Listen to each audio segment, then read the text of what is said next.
Ladies and gentlemen, follow me. Let's create a report in HubSpot. So with all the weird and wonderful ways that you're able to create reports in HubSpot, I'm going to show you just a few. I'm going to give you an overview. So on the left hand side, you will see this menu. You're going to go down to reporting and you're going to click on reports.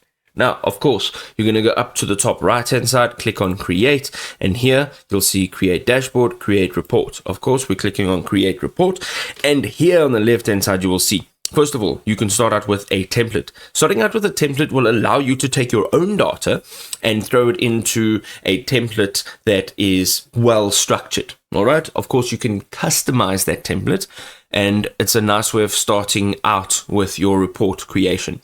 Also, you can also use the AI assistant Breeze to create your reports. And here you will use just natural human language and tell the assistant what it is that you'd like your report to represent.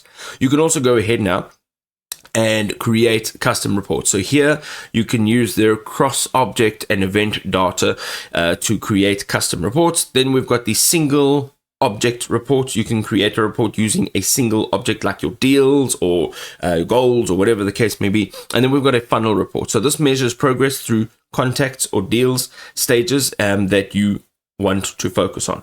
So whichever way you do this, you'll be able to create a report and use this report in your dashboard. So you can actually add them into your dashboards and create custom dashboards. We do have a video on creating custom dashboards. Go ahead and check it out on the channel.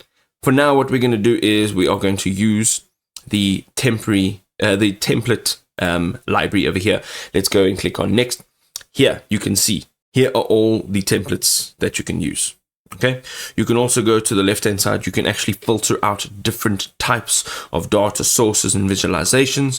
But for now, what we're going to do is go ahead and click on landing pages by most total views. We're going to use this as a sample.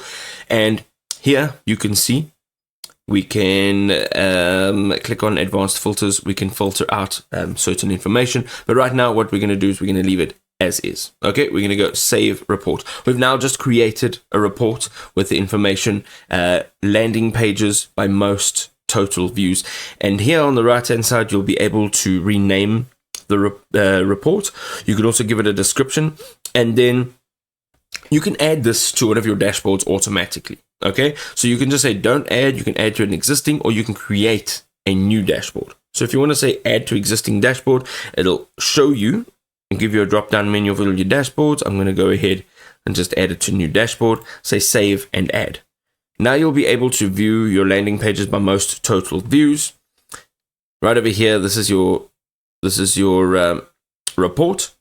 Okay, and let's just go exit over here on the left. Again, you're going to see your reporting, and you're going to go dashboards, and here are your reports, and you can go to dashboards, and you'll be able to see in our new dashboard, you'll be able to see landing pages by most total views. And over here, all your data will be in. You can actually just drag and drop this around. You can also resize it. It's really awesome. You can customize this any which way that you'd like. I hope this was helpful.